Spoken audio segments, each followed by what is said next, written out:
ایک لفظ بولا جاتا ہے ادب، اور اس کی ضد ہے بے ادبی۔ اللہ تعالیٰ نے قرآن مجید کے اندر نبی کریم علیہ السلام کا ادب بیان فرمایا ہے۔ یہ جو ادب ہوتا ہے نا، یہ ہمیشہ خوبصورتی پیدا کرتا ہے، یہ ہمیشہ حسن پیدا کرتا ہے۔ ایک بہت مالدار آدمی بڑی مہنگی گاڑی پہ اپنے گاؤں آ رہا تھا، اور بڑی ڈگری تھی اس کی، پی ایچ ڈی تھا، بہت بڑی تنخواہ لیتا تھا، بہت مہنگی گاڑی میں تھا۔ اچانک جب وہ اپنے گاؤں کی سڑک پہ پہنچا تو سامنے سے اسے سائیکل پہ آتا ہوا ایک سکول ٹیچر نظر آیا۔ اس نے فٹافٹ گاڑی کو روکا، ہاتھ دیا اور کہا، استاد جی پہچانے؟ میں پرائمری میں آپ کے پاس پڑھتا تھا۔ استاد میٹرک پی ٹی سی ہے، شاگرد اب پی ایچ ڈی ہے۔ استاد سائیکل پہ ہے، شاگرد بڑی مہنگی گاڑی میں ہے۔ استاد کم وسائل رکھتا ہے، شاگرد بڑا امیر ہے، لیکن نیچے اترا، اپنے استاد صاحب کا ادب کیا۔ یا دوسرا یوں سمجھ لیجئے کہ شیخ الحدیث ہو گیا ہے، شیخ القرآن ہے، مفتی ہے، لیکن اچانک اس نے دیکھا کہ وہ استاد نظر آیا جسے اس نے ناظرہ پڑھا تھا، الف با تا سا پڑھا تھا۔ تو نیچے اتر گیا گاڑی سے اور اس نے کہا، استاد جی مجھے پہچانا؟ میں وہی ہوں جس نے پرائمری آپ سے پڑھی تھی۔ تو میرا بڑا دل کرتا ہے کہ آپ اس طرح کریں، یہ سائیکل دے دیں، بچہ لے آئے گا، آپ میری گاڑی میں بیٹھے، میں آپ کو خود چھوڑ کے آتا ہوں۔ میں آپ کی خدمت میں عرض کروں گا، استاد جی نے کہنا ہے، نہیں پتر میرا سائیکل ہی ٹھیک ہے، اور ڈھیر ساری انہوں نے دعائیں دینی ہیں۔ میری طرف دیکھنا، ڈھیر ساری شفقتیں کرنی ہیں، روح کی گہرائیوں سے دعائیں دینی ہیں۔ واپس بیٹھ کے انہوں نے سائیکل پہ ہی جانا ہے، لیکن چونکہ ان کو احترام دیا گیا ہے، ان کا ادب کیا گیا ہے، اب وہ جب دوبارہ سائیکل پہ بیٹھیں گے نا تو انہیں یوں لگے گا جیسے میرا سائیکل بازاروں سے مہنگا ہے۔ یہ جو ادب ہے نا، ادب یہ نورانیت پیدا کرتا ہے۔ یہ جو احترام ہے یہ نورانیت پیدا کرتا ہے، یہ خوبصورتی لاتا ہے۔ آپ کہ والد صاحب نے آپ کو آواز دی، والدہ نے آواز دی اور کہا، بیٹا تجھے ایک کام بتانا تھا، تو پہلے بھی کافی پریشان ہے، مصروف ہے، مجبور، لیکن ایک چھوٹا سا کام بتانا تھا۔ تو آپ نے فوراً آگے بڑھ کے کہا کہ ابا جی آپ یہ کیا مطلب، کیوں آپ اتنی تمہید باندھ رہے ہیں، آپ حکم کریں، میں ہر چیز پیش کرنے کو تیار ہوں۔ تو آپ نے چونکہ ادب کیا ہے، پتہ ملے گا کیا؟ آپ تو ایک جملہ کہہ کے چلے جائیں گے اور جا کے لیٹ جائیں گے تو والدین تکیے پہ رو رو کے آپ کے لیے دعا کریں گے۔ ادب سے خوبصورتی پیدا ہو، لیکن جب کوئی بے ادبی کرتا ہے، میں نے کہا تھا موبائل بند کر دیں، قریب والوں کو تو بالکل نہیں چلانے چاہیے۔ میں تھوڑے نال گل کرنی، تسی میرے کو موبائل کرتے ہیں کہ موبائلہ نال کرو۔ تو یہ کتنے لوگ سارے اتنے کیمرے لگے ہیں، یہ دے دیں گے سارے آپ کو، اللہ تعالیٰ جزائے خیر دے۔ آپ جو سامنے بیٹھے ہیں آپ تو چلو مچ بال عشق دا سیکاں گے تے جھٹ کو ایک دوجے نو ویکھاں گے۔ تو آپ تھوڑی مہربانی کریں، آپ نے شریکہ موبائل کا سامنے کر لیے تو موقع دیں، آپ سے بات ہو۔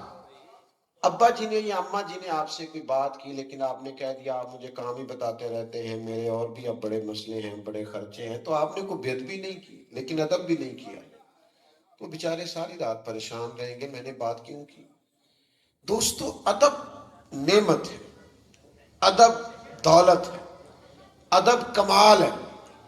ادب کرو گے تو سنور جاؤ گے، ادب کرو گے تو نورانیت پیدا ہوگی۔ یہ میرا جو دور ہے نا، یہ دور ہے لوگوں کو باتیں بڑی آتی ہیں، لوگ تیز بڑھے الا ماشاء۔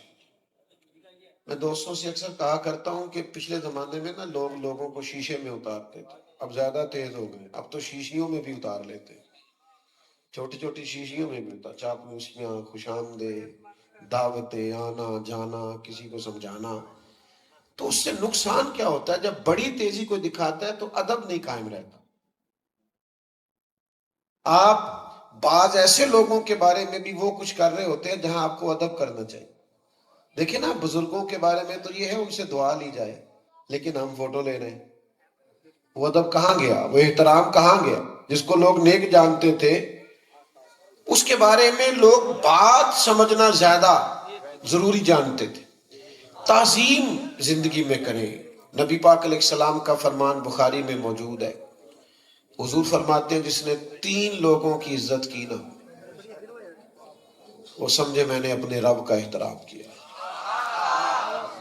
ایک جس نے قرآن مجید کے عالم کی عزت کی، ایک جس نے عدل کرنے والے بادشاہ کی عزت کی، اور تیسرا فرمایا جس نے سفید داڑھی والے مومن کی عزت کی۔ ادب کریں، احترام کریں، لہجہ بات کرنا، مخاطب کرنا، کسی شخص کے ساتھ کلام کرنا، کسی کو کوئی بات سنانا۔ میں اور آپ میں سے اگر کوئی آ کے کہے کہ فلانے کو آج میں نے پھر نہ جناب وہ ایسا باتوں میں الجھایا، چکر دیا، چلاکی دکھائی، مان گیا، میں نے منوا لیا اسے، تو یہ آپ کا کمال تھوڑی ہے، یہ تو اس کا کمال ہے، بیچارہ بھولا ہے، شریف آدمی ہے۔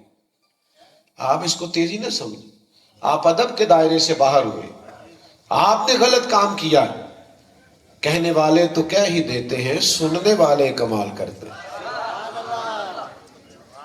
اللہ تعالیٰ نے قرآن مجید میں ارشاد فرمایا یا ایھا الذین آمنوا لا ترفعوا اصواتکم فوق صوت النبی، اے ایمان والو تم نے اپنی آواز میرے نبی کریم کی آواز سے اونچی نہیں کرنی۔ ویسے آواز کا والیوم ہوتا ہے، موبائل پہ آپ آواز اونچی نیچی کریں تو والیوم ہے 1 2 3 ہوتا ہے نا، تو بندے کی آواز کا تو والیوم ہی نہیں، آپ کو کیسے پتا چلے گا کتنی رکھنی ہے؟ لیکن یہ دیکھیں اللہ نے کہا تم دیکھ لو محبوب کہاں تک بولتے ہیں، اس سے اونچی آواز نہیں ہونی چاہیے، نہیں تم نے یہ رویہ رکھنا ہے۔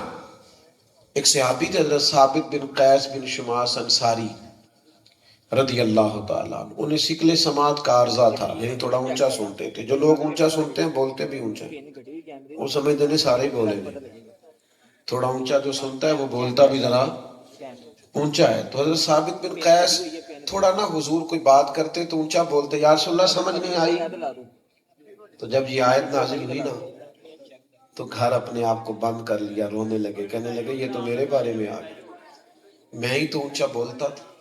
حضور علیہ السلام نے ان کے محلے کے صحابہ سے فرمایا ثابت نظر نہیں آتے، یا رسول اللہ وہ بڑے پریشان ہیں، فرمایا بلا کے لاؤ نا۔ جب انہیں پیغام گیا نا کہ حضور نے بلایا ہے،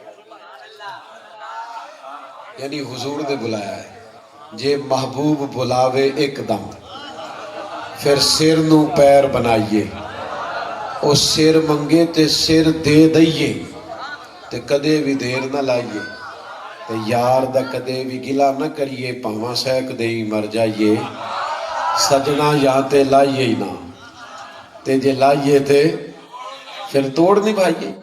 دوڑے آئے، قدمین میں حاضر ہوئے، تو محبوب نے فرمایا اتنا ادب کرتے ہو کہ 3 دن سے رو رہے ہو، کہ کہیں میری وجہ سے تو ایسا نہیں ہو گیا، اتنے مؤدب ہو؟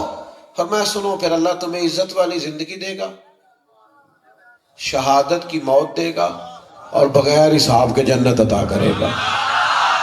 یہ 3 ان کے لیے بشارتیں ہوئی ادب کی برکت سے۔ جب سے موبائل آیا نا، اختلاف کا ادب بھی ختم ہو گیا، رائے دینے کا ادب بھی ختم ہو گیا۔ ہر آدمی کے ہاتھ میں سوشل میڈیا ہے، ہم نے وہ کام کرنا ہے جو وائرل ہو، ہر وہ حرکت کرنی ہے جو جس طرح کی مرضی ہو، لیکن آپ یقین کریں جھوٹ بولتے ہیں، جھوٹ اوپر جھوٹ لکھا ہوتا ہے تھم میل پہ، وہ ہوتی نہیں اندر بات۔ تو کیا اس قدر زیادہ ہم بے ادبی کریں گے کہ ہم سوچیں گے نہیں کس کے بارے میں کہہ رہے ہیں، کیا کہہ رہے ہیں، ایسے ایسے غلیظ جملے بول دیں گے صرف چند ویوز لینے کے لیے؟ تو ادب کے دائرے میں رہیں، مؤدب رہیں۔ آپ یقین کریں جتنا حسن ادب میں ہے نا، جتنا حسن احترام میں ہے، آپ نے مجھ سے ناراض نہیں ہونا، کیونکہ ظاہر ہے آپ پیار کرتے ہیں تو آ کے میرے سامنے بیٹھے ہیں نا۔ ہماری محفلوں میں نا، اہل سنت کی محفلوں میں لوگ ننگے سر نہیں آیا کرتے، صحیح کہہ رہے ہیں، ہم لوگ باوضو ہوتے تھے۔ ہم حضور کی محفل میں جاتے تھے تو ہمارے لہجے ہی کچھ اور ہوتے تھے۔ ہم نا آہستہ آہستہ وہ سارا روایتی پن ہمارے اندر آ گیا ہے جو کبھی غیروں میں ہوا کرتا تھا، بہت زیادہ ادب سے۔ اور پھر آپ مسجد میں بیٹھے، دیکھیں میں ابھی آیا ہوں، آپ نے بہت زیادہ دوڑ دھوپ کی، نہیں مل سکتا میں سب سے کھڑا رہ کے، ظاہر ہے کہ میں ملنے لگوں گا تو محفل کا نظم خراب ہوگا، اور جاتی دفعہ بھی اگر میں سب سے ملنے لگوں تو محفل تو چلنی ہے آگے، تو یہ کیسے ممکن ہے کہ ملاقات ہو؟ ظاہر ہے کسی نے آنا ہے کسی نے جانا ہے۔ اب پیر صاحب سے زیادہ، مولوی صاحب سے زیادہ مسجد کا ادب ہے۔ بات کی سمجھ آ رہی ہے؟ تو آداب قائم رکھنا ضروری ہے۔ اور پھر ادب یہ ہے کہ جو کہا جائے نا اس پر عمل کیا جائے، یہ خوبصورتی ہوتی ہے۔ اور باتوں کو اشارتاً بھی سمجھا جائے۔ صحابہ نے پتہ ہے حضور کا ادب کیسے کیا ہے؟ انہوں نے کنایتاً بھی سمجھا ہے، اشارتاً بھی سمجھا ہے، رضا کو بھی سمجھا ہے، محبوب کیا چاہتے ہیں۔ بڑے واضح حکم بھی ہمیں ملتے ہیں تو ہم اس میں بھی گنجائشیں ڈھونڈ رہے ہوتے ہیں۔ سب کو پتہ ہے نا نماز فرض ہے، جلدی جلدی بتاؤ، تو بہانہ کس بات کا ہے؟ کہانی کیوں سناتے ہیں؟ مینوں ٹائم نہیں ملتا تے دعا کرو تے بس میں شروع کرنی ہے تے بابا کیا بات، یہ اس کا کیا مطلب؟ واضح حکم ہے کہ فرض ہے، گنجائش کا کیا مطلب؟ داستان بیان کرنے کا کیا مطلب ہے؟ ہیل و حجت کا کیا معنی؟ لیت اللہ کا کیا؟ پڑھنی ہے تو بہرحال ہر حال میں پڑھنی ہے، کوئی گنجائش نہیں۔ تو ادب یہ ہے کہ جو حکم ملا ہو اس پر عمل ہو۔ ایک دفعہ نا ایک موٹا سا ہیرا آ گیا تھا مال خزانہ میں، تو بہت سارے لوگ محمود غزنوی سے کہا کرتے تھے کہ تو ایاز سے بڑا پیار کرتا ہے۔ اس نے کہا کچھ وجہ ہے؟ موٹا سا ہیرا آ گیا تو محمود غزنوی نے ہتھوڑی منگوائی، کہا ایک بندے کو بلایا، سارے بیٹھے تھے، وہ کہتے تھے ایاز سے اتنا پیار کیوں؟ ایک کو بلایا، بلا کے کہا یہ ہیرا توڑ دو، تو کہنے لگا بادشاہ اتنا قیمتی ہیرا ہے توڑوا کے کیا ملے گا، رہنے دے خزانے میں فائدہ ہوگا۔ تو محمود کہنے لگے اوہو سیانا تو زیادہ پتہ ہی نہیں چلا، ٹھیک ہے تو جا۔ دوسرے کو بلایا، توڑ دے، کہنے لگا توڑ تو میں دوں گا پر اس کی چمک دمک روشنی قیمت مجبور کر رہی ہے، توڑا نہ جائے، آپ کہتے ہیں تو توڑ دیتا ہوں۔ کہا اچھا پہلے بھی تو میں نے کہا ہی تھا، لیکن تو چمک دمک روشنی دیکھتا رہ گیا۔ کہا چلو ٹھیک ہے رہنے دو۔ تیسرا بلایا، اس نے بھی بات سنائی، کئی لوگوں کو کہا پر ہیرا کسی نے توڑا۔ ایاز کو بلایا، کہا توڑ دے، اس نے منٹ نہیں لگایا، مارا تھوڑا، کئی ٹکڑے کر دیے۔ تو ایاز کہنے لگے یہ تو نے کیا بیوقوفی کی، اتنا قیمتی ہیرا توڑ دیا۔ اچھا اس نے یہ نہیں کہا کہ تساں آپ ہی تے آکھے ایسے، یہ نہیں کہا یہ تو نے کیا بیوقوفی، کہنے لگا غلطی ہو گئی، میں بھول گیا تھا، معاف کر دے، ناراض نہ ہونا۔ کہا یار تو عجیب انسان ہے، تو یہ کیوں نہیں کہتا کہ آپ نے ہی تو کہا تھا؟ کہا جناب جہاں ادب کرنا ہو وہاں باتیں نہیں کی جاتی، احترام کرنا ہو وہاں اس طرح کی داستانیں نہیں سنائی جاتی۔ تو کہا اچھا چل بتا توڑا کیوں؟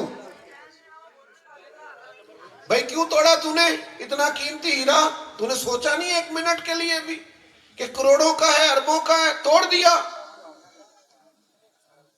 تو ایاز کہنے لگا میں نے زندگی میں طے کیا ہے جو چیز ٹوٹتی ہے ٹوٹ جائے، تیرا حکم نہیں ٹوٹنا چاہیے، یہ میرے ادب کا تقاضا ہے، جو ٹوٹتا ہے ٹوٹ جائے پر تیرا حکم، میں نے تیرا حکم نہیں توڑنا، جو ہوتا ہے سو ہو جائے۔ سنو نا یار بات، یہ ابھی میں نے آپ سے کہا نا موبائل رکھ دیں، کسی سے کہا بیٹھ جائیں، کسی سے کہا خاموش ہو جائیں، ہمارے نقیب محفل بھائی نے بھی کہا یہ کبھی کبھی محفل کی ترتیب لگانے کے لیے، دوستوں کو منظم کرنے کے لیے اس طرح کی باتیں کرنی پڑ جاتی۔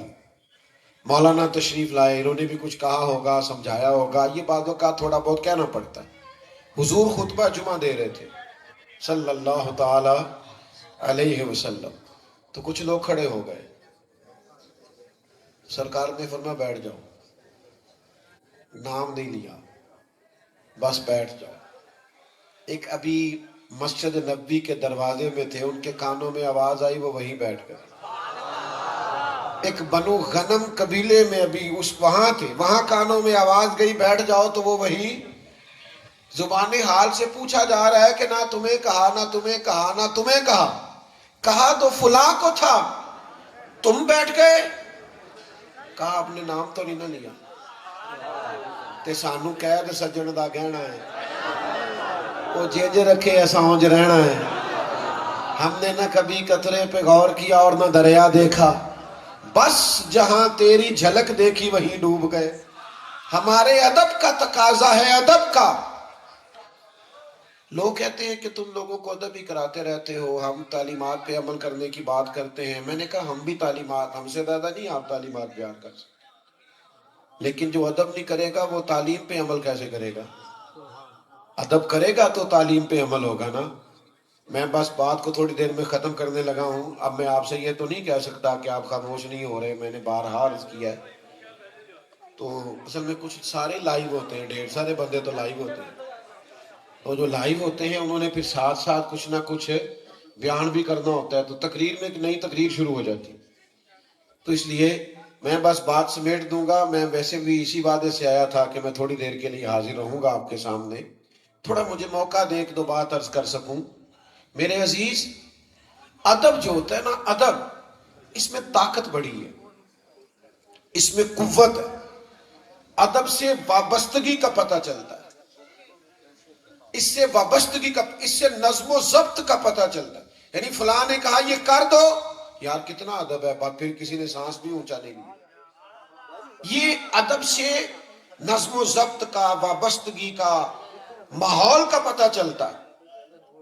یہ بخاری شریف میں روایت موجود ہے. عروہ بن مسعود ثقفی صلح حدیبیہ کے موقع پر کفار کے سفیر بن کے مسلمانوں کے پاس آئے تھے. واپس جا کے انہوں نے کہا قریش مکہ سے یہاں نہیں کو تعریف کر کے گئے، وہاں جا کے کہا کہ مسلمانوں سے تم کبھی جنگ نہیں جیت سکتے. ادھر دیکھو نوجوانوں میری طرف، تم کبھی مسلمانوں سے جیت سکتے؟ کیوں؟ تلواریں زیادہ ہیں، نیزے زیادہ ہیں، فن حرب و ضرب سے زیادہ آگاہ ہیں، فوج بہت بڑی ہے، کیوں نہیں جیت سکتے؟ تو عروہ کہنے لگے اصل مسئلہ یہ ہے کہ میں نے بڑے بڑے بادشاہوں کے درباروں میں گیا ہوں. اس زمانے میں وہ بھی بادشاہ تھے جو سجدے کراتے تھے. بڑے بڑے بادشاہوں کے درباروں میں گیا ہوں، لیکن میں نے ایسی تعظیم کرتے کسی کو نہیں دیکھا جیسی رسول رحمت کے غلام حضور کی تعظیم کرتے ہیں. اس نے کہا یار حد ہو گئی، وہ حکم دیتے ہیں تو وہ دوڑ پڑتے ہیں عمل کرنے کے. وہ یوں بیٹھے ہوتے ہیں جیسے سروں پہ پرندے بیٹھے، ذرا حرکت کی تو پرندہ اڑ جائے. عجیب ان کا ماحول ہے کہ حضور وضو کرتے ہیں تو وجود سے لگا ہوا پانی لینے کے لیے دوڑتے ہیں، اور جس کو پانی نہیں نہ ملتا، اور جس کو ملا ہوتا ہے اس کے ہاتھ سے اپنا ہاتھ مس کر لیتا ہے. چلو جنہاں نے دل بر جانی ڈٹھاؤ اکھیاں ہی تک لیاں، وہ پانی لے لیتا. تو کہا جو قوم اپنے نبی سے اتنی وابستہ ہو وہ کبھی محبوب کے دین کا جھنڈا گرنے نہیں دے گی. میرے دوست، تعظیم کا مزاج پیدا کریں، ادب کا مزاج پیدا کریں. میں اختلاف کرتا ہوں، یہ ہمارے ہاں محافل میں جو کچھ ہوتا ہے نا، بعض اوقات وہ کوئی دوڑ کے ادھر جا رہا ہے، دوڑ کے ادھر آ رہا ہے، یہ کیا ہو رہا ہے؟ یہ نقابت ہو رہی ہے. پھر نعت خان صاحب آ رہے ہیں کہتے ہیں میں جھوم رہا ہوں. بھئی آپ نہ جھومیں، آپ معنی خیز شعر پڑھیں، سننے والے انشاءاللہ جھوم جائیں گے. آپ کو ایسا غیر شرعی کام نہ کریں جس سے اندازہ ہو کہ آپ شریعت کے دائرے سے ہی معاذ اللہ نکل رہے ہیں، الا ماشاء اللہ.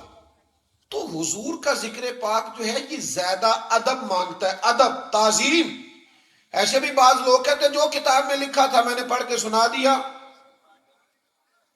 آپ ہر موقع پہ یہ کر سکتے ہیں، لیکن جب بات حضور کی ہو نا، پھر لفظوں کو غسل دینا پڑتا ہے، پھر جملوں کو وضو کرانا پڑتا.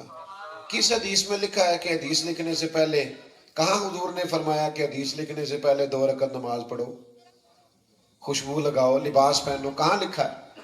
کہاں حکم دیا ہے؟ لیکن امام بخاری نے جب بھی کوئی حدیث لکھی ہے پہلے 2 رکعت نماز پڑھی، خوشبو لگائی. لباس دھلا ہوا پہنا. بھائی جب تک آپ تعظیم نہیں کرتے، تعظیم وہ حضور کے ذکر پاک کے لیے جو آداب چاہیے. اعلیٰ حضرت بریلوی کے سامنے نا ایک صاحب شعر لکھ کے لے آئے، کہنے لگے یا رسول اللہ صلی اللہ علیہ وسلم میں آپ کی یاد میں بہت روتا ہوں، تڑپتا ہوں، ساری رات نیند نہیں آتی. اس طرح کے شعر تھے.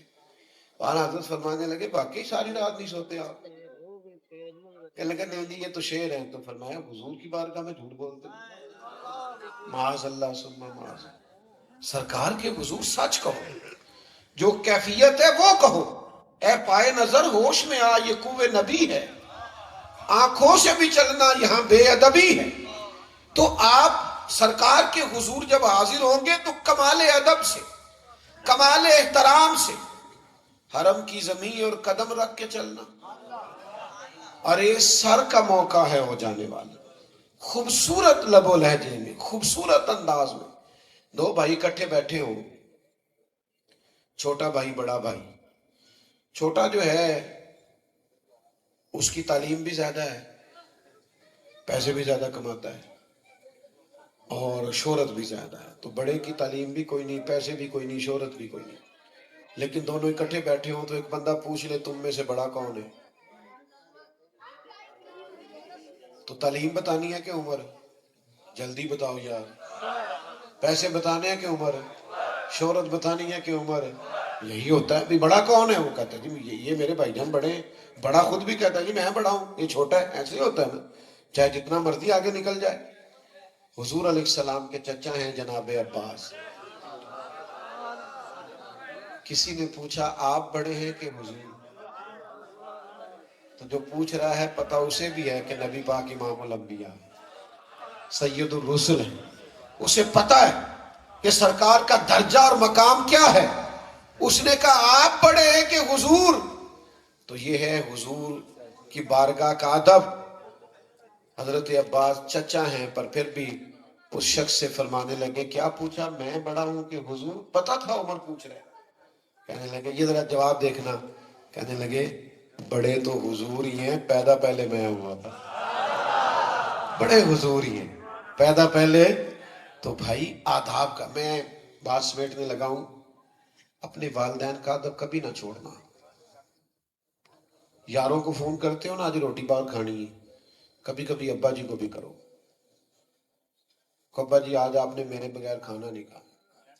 ایک دن فون کرو تو صحیح، اس دن انہیں دوائی نہیں کھانی پڑے. ایک دن فون کرو. ایک دن اماں کا ادب کرو کہ اماں جی آج میرے بغیر کھانا نہ کھانا. کرو تو صحیح یار. اپنے استاد صاحب کے پاس لے کے جاؤ نا تحفہ. اپنے شیخ کا ادب کرو، اپنے بڑے بھائی کا احترام کرو.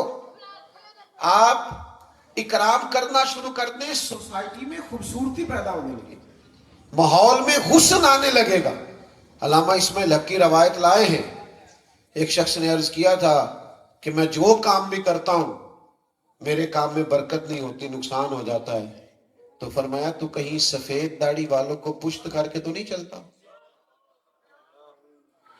احترام کرو گے تو برکتیں آئیں گی، احترام کرو گے تو کرم ہوگا. ادب کریں، احترام کریں. آپ نے پتہ کیا کرنا ہے؟ میں نے بھی جانا ہے تو صرف رستہ بنانا ہے، دوڑ دھوپ نہیں کرنی. پھر کوئی آئے تو پھر بھی حضور کی محفل احترام سے آنے دیں. اور میں پہلے کہہ چکا ہوں مجھ سے بہت بڑھ کر مسجد کا ادب ہے. اور پھر ہم شخصیات کے قائل نہیں، ہم نظریات کے قائل. شخصیتیں آتی بھی ہیں جاتی بھی ہیں، ذکر حضور کا ہونا. لہذا آپ نے آخر تک محفل میں بیٹھنا. ظاہر میری مجبوری ہے، مجھے نکلنا. میں شروع میں عرض کر چکا ہوں اسی طرح اور بھی لوگ آئیں گے اپنے اپنے وقت پہ چلے جائیں گے، لیکن جسے کوئی مجبوری نہ ہو وہ آخر تک بیٹھے. بڑی خوبصورت بزم سجی ہوئی ہے. اللہ تعالیٰ بانیان کو، آنے والوں کو، مل بیٹھنے والوں کو بہترین جزا عطا کرے. آخر دعوا یعنی الحمدللہ. بس رستہ بنا دیں، مہربانی کریں. آگے چلا